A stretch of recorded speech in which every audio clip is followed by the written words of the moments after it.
I'm not, I need my microphone. That's a little bit better. So I'm not gonna lie, I didn't really keep up with the whole, like, checking in on a weekly basis. I mean, you know that you're watching this right now and saying to yourself, wow, this is extremely late. Yeah. But I figured, why, waste all the footage I got? I got a lot of footage. I took a lot of video. There's so much video. I thought, why waste that? There's no reason to waste that. So, from here on out, you're gonna be watching my beautiful face on Tuesday, July 23rd, last week of the Mexico trip. I got really busy. There's a lot more work than I thought it was gonna be. So like very little free time, but that's okay. It's a missions trip. I'm not technically supposed to have tons of free time. That defeats the purpose of the missions trip. But yeah. So that's why these are super late. But anyway, I mean, they're still here. Ask, you shall receive. No one asked for these, but here they are. Without any further ado, I'd like to present to you. Jordan forgot to film the journal part of these videos, so I hope you like this version of them. Enjoy.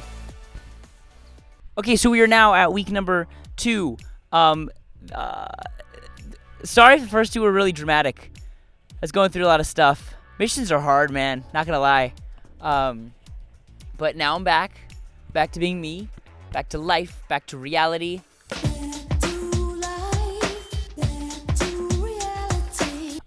Anyway, I just came out here to just kind of like introduce week number 2. So this week was really cool. I had the real life Christian Fairfield team come down. So those are, a mix of my friends from high school and some people that I met along the way, and they're all connected to my school. My principal's there. What's up, Sean? That's right. I call you Sean now because I earned that right, because I graduated or something. It's really nice to see them as comforting, kind of. The first week I had Fremont, and I knew some of those people. Second week I had FCS, RLC come, and I knew some of those people. So it was really nice for me. This week we did a lot of hard work. We set up 3 tents. And that doesn't sound like a lot of work, but oh boy, that was a lot of work. So the way they worked was, we had one big white tent in the middle of what we call the corral. It's at the new site for Student Reach, and so we had to set that big tent up. That's gonna be there kind of semi-permanently, and that kind of acts as the hub for all the camps that we do in the future. We'll do in the future. That was a pain in the butt to set up because we didn't really know how it worked. There's a lot of parts. Nobody really knew where they were going, but Jeff, being the leader that he is, figured it out. Carl figured it out. It was amazing. Took us a day, but it was rough, but we got it. And then after that, we had to set up 2 military tents, but instead of just putting the tents up as they are, we wanted to make them a little higher off the ground so that if we wanted to do bunks, we could do bunks. Great idea in theory, really hard in practice. So you're probably looking at the videos right now. We had to build some walls, some pony walls they're called. It's just walls and a floor, no roof, because the roof is the tent. You drape the tent over the pony walls. So it was really tough because we had to do very precise measurements on the walls, as you do with every kind of construction-y project.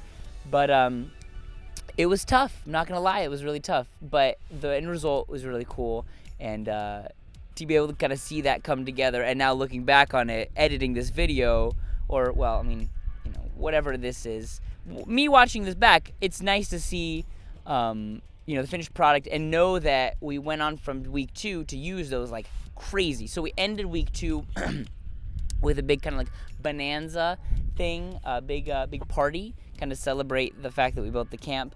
And so that was with the Fairfield squad and a couple other of the teams that were down here. Colorado. Shout out to my man G's. That's right, my boy. Best French teacher I've ever met. I've only met one, but love you, G's. Come back soon. Bring me some camembert. I think that's how you pronounce it. I don't know. Jesus. I don't know. it was a lot of fun to be able to kind of celebrate that with everybody that was down there for week 2. Big turnout, huge turnout, actually, really, really fun. But the nice thing is that goes on later we use the same tent setup for Camp Hope, which is really cool. You won't see that for a couple videos because that didn't happen until week 5. But the stage was set, metaphorically, the stage was set for that to happen. There's a man on a horse back there. Right there. You see him? Look at that. Wow. I guess there's some benefit to me not having a lot of time to edit these and only having time on the last week to do it. Because now I get to look back and like see like it was really cool, you know? I didn't know what we were doing with that really. But now looking back on week 2, having passed week 5 and being in week 7 or 6 or 7, 8, I don't really know. It's cool to be able to see the steps we took there benefited us later on and kind of enabled us to do a really cool thing that I hope to be a part of more in the future. They're going to do more camps. I hope to be part of more of those. It's interesting looking back, and I think most of the interns would say this. We didn't really get along at first.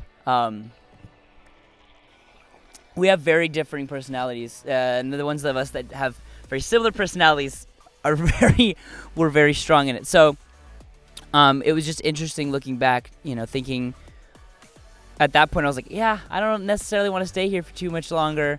It's kind of stressful. I'm glad I chose to stay because it's been a huge blessing, and you know, it's kind of a testament to stick with something until the end. But yeah, I was definitely feeling a little bit of kind of like tension, if that makes sense. That has now moved on, and I've worked with, you know, the team, and we work together to be, you know, we're pretty close now. It's interesting. We went from bickering to understanding each other to being friends to being family to bickering again because now we're family and that's what families do. So there's a moral there. I don't know what the moral is, but it's there. But it's been a huge blessing. Week 2 was awesome.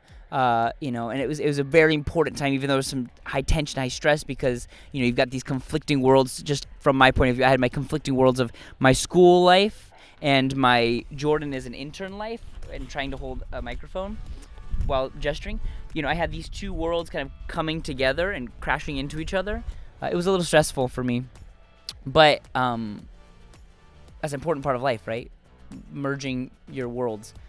So I feel like I've grown from that. Week 2 was a big week of growth for me. And this whole trip has been a pretty big week of growth. But you don't get to know that until, you know, the last video, which is down there. I'm not moving the truck, actually. I was thinking about like moving it as like stops, like being artsy and stuff, but I'm not gonna do that. But anyway, that was week 2.